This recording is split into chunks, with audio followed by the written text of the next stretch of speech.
ভারত হাসিনা আওয়ামী লীগ ছাড়া বাংলাদেশকে বন্ধু মনে করে না, বলছেন দুদু। জানাবো ফেব্রুয়ারিতেই নির্বাচন, এরপর আমরা বিদায় নেব, বলছেন আসিফ নজরুল। এদিকে নির্বাচন নিয়ে বিএনপির কোনো সংশয় নেই, বলছেন সালাউদ্দিন। জানিয়ে দিব নানকের সঙ্গে শেখ হাসিনার ফোনালাপ ফাঁস। আরও থাকছে নির্বাচন যথাযথ সময়ে না হলে দেশের গণতন্ত্র বিপন্ন হতে পারে, বলছেন দুদু। এবং সর্বশেষ জানাবো সংস্কার না করে নির্বাচন হতে পারে না, বলছেন চরমোনাই পীর। এতক্ষণ শুনছিলেন সংবাদ শিরোনাম, এবারে বিস্তারিত। ভারত হাসিনা আওয়ামী লীগ ছাড়া বাংলাদেশকে বন্ধু মনে করে না, বলছেন দুদু। বিএনপির ভাইস চেয়ারম্যান শামসুজ্জামান দুদু বলেছেন, ভারত শেখ হাসিনা ও আওয়ামী লীগকে ছাড়া বাংলাদেশ ও এদেশের জনগণকে বন্ধু মনে করে না। ভারতের উদ্দেশ্যে দুদু বলেন, শেখ হাসিনা একজন খুনি। তিনি দেশের জনগণকে হত্যা করেছেন, দেশের গণতন্ত্রকে হত্যা করেছেন। তাই বিচার কার্য সম্পাদনের জন্য তাকে অবিলম্বে বাংলাদেশে ফেরত পাঠান। ছাত্রদলের সাবেক সভাপতি আরও বলেন, ভারত আমাদের পানিতে মারতে চায়, ভাতে মারতে চায়।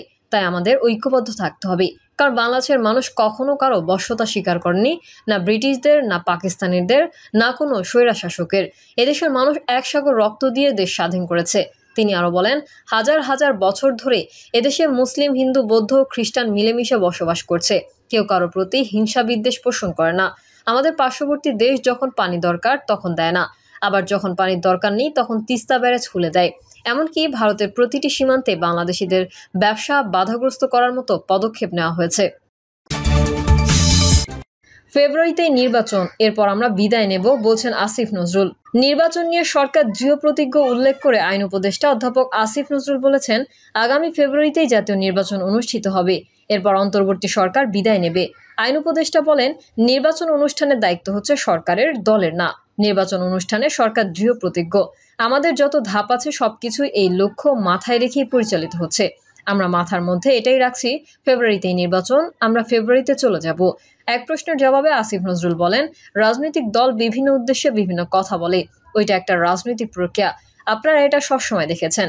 বাংলাদেশে ট্রেডিশনালি এসব রাজনৈতিক কথাবার্তা হতো, এখনো ঠিক ওরকম ভাবেই কথাবার্তা হচ্ছে। কথাবার্তায় খুব বেশি গুণগত পরিবর্তন হয়নি। ফলে নির্বাচনের সময়ে কে কি বলবেন এটা রাজনৈতিক প্রক্রিয়ারই অংশ হিসেবেই দেখবেন। তিনি আরও বলেন, সরকারের পক্ষ থেকে আমরা দৃঢ় প্রতিজ্ঞ আছি। আমাদের স্যার সর্বজনীন স্বীকৃত একজন বিশ্ব পর্যায়ে নন্দিত মানুষ। উনি নিজে ঘোষণা করেছেন, তার এই ঘোষণা থেকে আমরা পিছিয়ে আসার কোনো বিন্দুমাত্র চিন্তা নেই। আইন উপদেষ্টা আরও বলেন, দুর্নীতি দমন কমিশন এবং নির্বাচন কমিশন সংস্কারের জন্য যে সুপারিশগুলো এসেছে সেই অনুযায়ী আগামী 2 মাসের মধ্যে আইন প্রণয়ন করা হবে। এই কাজ আজ থেকেই শুরু হবে। নির্বাচন নিয়ে বিএনপির কোনো সংশয় নেই, বলছেন সালাউদ্দিন। আসন্ন জাতীয় সংসদ নির্বাচন নিয়ে বিএনপির কোনো সংশয় নেই বলে মন্তব্য করেছেন দলটির স্থায়ী কমিটির সদস্য সালাউদ্দিন আহমেদ। সালাউদ্দিন আহমেদ বলেন, প্রধান উপদেষ্টা ইতোমধ্যে নির্বাচন কমিশনকে চিঠি পাঠিয়েছেন। নির্বাচন কমিশনের প্রস্তুতিও প্রায় শেষ হয়ে গেছে। নির্বাচন নিয়ে আমাদের কোনো সংশয় নেই। তিনি বলেন, যারা মাঠে নির্বাচন নিয়ে সংশয় প্রকাশ করছেন তারা কৌশলগত কারণে বলছেন। এ বিষয়ে মন্তব্য করার কিছু নেই। জাতীয় ঐকমত্য কমিশনের প্রস্তাবিত জুলাই সনদ প্রসঙ্গে এই বিএনপি নেতা জানান, 84 দফার মধ্যে অনেকগুলোতেই সব দলের ঐকমত্য হয়েছে। তবে 15টি বিষয়ে বিভিন্ন দল নোট অফ ডিসেন্ট দিয়েছে। এর মধ্যে বিএনপি দিয়েছে 10টিতে। সংবিধান সংশোধন প্রসঙ্গে সালাউদ্দিন আহমেদ বলেন, সনদে এমন কিছু প্রস্তাব এসেছে যা অধ্যাদেশ বা নির্বাহী আদেশের মাধ্যমে বাস্তবায়ন সম্ভব। তবে সংবিধান সংশোধনের বিষয়গুলো নির্বাচিত সংসদকে তাদের মেয়াদের প্রথম 2 বছরের মধ্যে বাস্তবায়ন করার প্রতিশ্রুতি দেওয়ার কথা ছিল, কিন্তু নতুন খসড়ায় সেটি অনুপস্থিত। জুলাই সনদকে সংবিধানের উপরে জায়গা দেওয়ার সুযোগ, এই মন্তব্য করে তিনি বলেন, কোনো ডকুমেন্টই সংবিধানের ঊর্ধ্বে হতে পারে না। যদি সেটি করা হয় তাহলে ভবিষ্যতের জন্য খারাপ নজির তৈরি হবে। আগের খসড়ায় বলা হয়েছে সংসদ নির্বাচনের পদ্ধতি 2 বছরের মধ্যে সনদ বাস্তবায়ন করা হবে। নতুন সনদে সেই বিষয়টি নেই। তাছাড়া সনদ নিয়ে প্রশ্ন তোলা যাবে না, এটাও সঠিক হয়নি। সালাউদ্দিন আহমেদ জানান, বিএনপি জুলাই সনদের কিছু বিষয়ে আরও নমনীয় হতে পারে। সংসদের উচ্চকক্ষের পিয়ার পদ্ধতি, এই তত্ত্বাবধায়ক সরকার গঠনের মতো 2-3টি বিষয়ে আপোষে আসতে পারে। বিএনপির এই নেতা জানান, আগামী 20 আগস্ট বিএনপির পক্ষ থেকে জাতীয় ঐকমত্য কমিশনে আনুষ্ঠানিক মতামত জমা দেওয়া হবে এবং 25 আগস্ট থেকে কমিশনের আলোচনায় আনুষ্ঠানিকভাবে যোগ দেবে। জুলাই সনদের খসড়ায় কিছু অসামঞ্জস্য থাকলেও আলোচনার মধ্যে দিয়েই তার সমাধান সম্ভব এবং বিএনপি সেই আলোচনায় অংশ নেবে বলেও জানান সালাউদ্দিন আহমেদ। নানকের সঙ্গে শেখ হাসিনার ফোনালাপ ফাঁস। ভারতে পলায়নের পর থেকে একের পর এক ফাঁস হচ্ছে শেখ হাসিনার ফোনালাপ। জাহাঙ্গীর কবির নানকের সঙ্গে ফাঁস হওয়া তেমনই একটি ফোনালাপে সাবেক প্রধানমন্ত্রী জাতীয় পার্টিকে জিন্দা লাশ বলে আখ্যায়িত করেছেন। এও বলেন এই দলটিকে তার আর দরকার নেই। সোমবার প্রবাসী সাংবাদিক জুলকারনাইন সায়েদ তার সামাজিক যোগাযোগ মাধ্যম ফেসবুকে এই অডিও রেকর্ডটি পোস্ট করেছেন।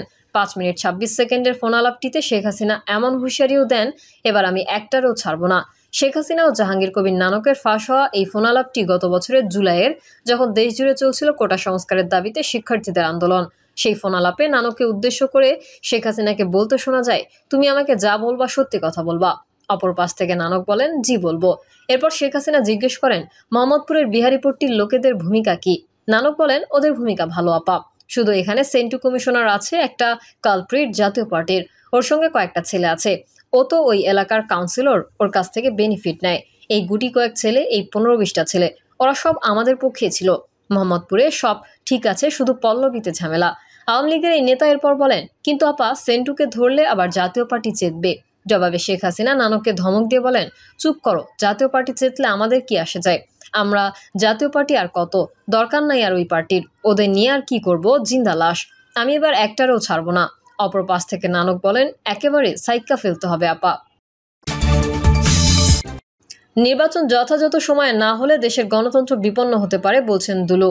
বিএনপির কেন্দ্রীয় নেতা ও সাবেক মন্ত্রী অ্যাডভোকেট এম রুহুল কুদ্দুস তালুকদার দুলু বলেছেন, নির্বাচন যদি যথাযথ সময়ে না হয় তাহলে বাংলাদেশের গণতন্ত্র আবার বিপন্ন হতে পারে। সাবেক এই মন্ত্রী বলেন, বাংলাদেশের গণতন্ত্র কখনোই খুব একটা মসৃণ ছিল না।